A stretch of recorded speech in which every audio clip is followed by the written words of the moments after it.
بسم اللہ الرحمن الرحیم۔ السلام علیکم۔ ایک بادشاہ نے رات کو ایک عجیب و غریب خواب دیکھا کہ ایک عورت بادشاہ سے کہہ رہی تھی کہ آج آؤں یا کل آؤں۔ بادشاہ ڈر گیا اور اس کی آنکھ کھل گئی۔ دوسرے دن دوبارہ بادشاہ کو وہی خواب آیا تو بادشاہ نے اپنی بیٹی مہر النساء سے خواب کی تعبیر پوچھی۔ شہزادی مہر النساء خوابوں کی تعبیر کا علم رکھتی تھی۔ شہزادی نے بادشاہ سے کہا کہ اس بار اگر آپ کو خواب میں وہی عورت آ کر پوچھے کہ آج آؤں یا کل آؤں تو آپ اسے کہہ دینا کہ نہ آج آؤ اور نہ کل آؤ بلکہ ابھی کے ابھی آ جاؤ۔ بادشاہ نے اپنی بیٹی کی بات پر عمل کیا اور سو گیا۔ رات کو وہی عورت خواب میں آئی اور پہلے والا سوال کیا تو بادشاہ نے عورت سے کہا کہ تم ابھی کے ابھی آ جاؤ۔ یہ سن کر عورت مسکرائی اور غائب ہو گئی۔ صبح بادشاہ جیسے ہی نیند سے بیدار ہوا تو ایک درباری نے بادشاہ کو اطلاع دی کہ پڑوسی ملک کے بادشاہ نے ہمارے ملک پر حملہ کر دیا ہے۔ بادشاہ نے فوراً اپنی افواج کو حکم دیا کہ جنگ کے لیے تیاری کی جائے، مگر دشمن افواج نے اچانک حملہ کر دیا تھا، اس لیے ان کے حملے کا جواب دینا اتنا آسان نہ تھا اور بادشاہ کی فوج کو پسپائی اختیار کرنا پڑی۔ جب بادشاہ کو یقین ہو گیا کہ اب شکست یقینی ہے تو وہ اپنی بیٹی کو ساتھ لے کر جنگل کی طرف بھاگنے لگا۔ بادشاہ کو جنگل میں ہی شام ہو گئی۔ بھاگ بھاگ کر شہزادی کے پاؤں میں چھالے پڑ گئے۔ جنگل کے باہر بادشاہ کو ایک گھر نظر آیا تو بادشاہ گھر کی طرف روانہ ہوا۔ بادشاہ نے جب دروازے پر دستک دی تو باہر ایک آدمی آیا جو بادشاہ کے دربار کی وزارت کر چکا تھا۔ اس نے بادشاہ کو پہچان لیا۔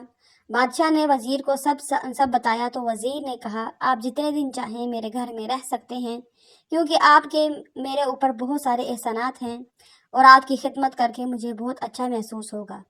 رات ہوئی تو بادشاہ کو وزیر اور اس کی بیوی کی باتوں کی آواز آئی۔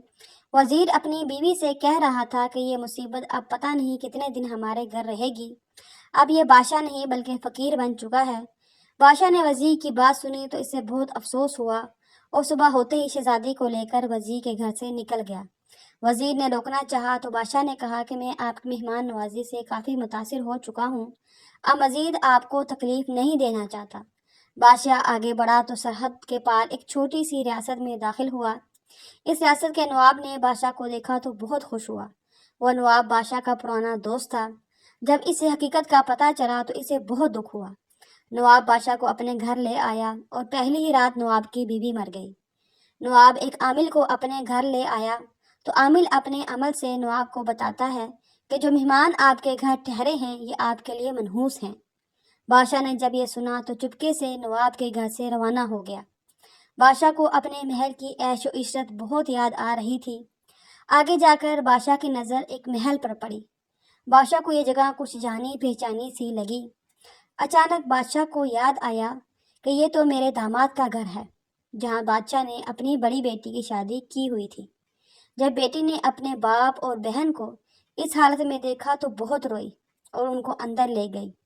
تھکا ہارا بادشاہ جب سونے لگا تو اس کی نظر چھت پر لگے ایک سونے کے فانوس پر پڑی۔ جب اس نے غور سے دیکھا تو فانوس کو ایک دمک نما کیڑا کھا رہا تھا۔ بادشاہ جلدی سے اٹھ کر بیٹھ گیا کہ کہیں فانوس میرے اوپر ہی نہ آ جائے۔ دیواروں پر غور کیا تو ادھر بھی کیڑے تھے جو کمرے میں موجود ہر چیز کو دمک کی طرح چاٹ رہے تھے۔ بادشاہ نے شہزادی مہر النساء کو نیند سے بیدار کیا اور اس سے کہا کہ میں اپنی نحوست اپنی بیٹی کے گھر میں نہیں پھیلا سکتا، تم ادھر ٹھہر جاؤ، میں کہیں اور چلا جاتا ہوں۔ مگر شہزادی نے کہا کہ میں آپ کو اکیلا نہیں چھوڑ سکتی۔ پھر دونوں آدھی رات کو ہی وہاں سے روانہ ہو گئے۔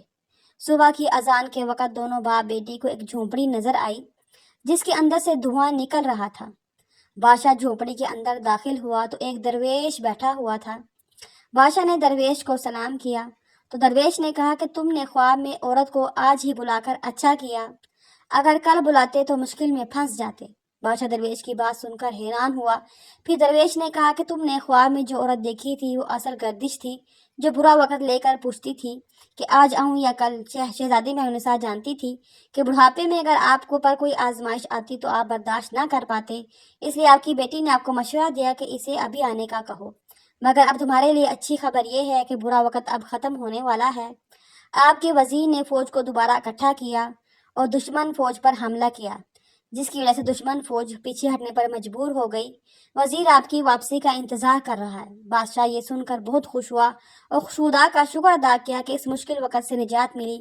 بادشاہ اور شہزادی محل میں پہنچے تو ان کا شاندار استقبال کیا گیا۔ کسی بھی مشکل گھڑی میں اگر صبر سے کام لیا جائے تو اچھا وقت ضرور آتا ہے۔ مشکل وقت خدا کی طرف سے آزمائش ہوتا ہے اور مشکل کے بعد آسانی ہوتی ہے۔ ویڈیو پسند آئی ہو تو لائک کرنا، چینل پہ نئے ہیں تو سبسکرائب کرنا۔ اللہ حافظ۔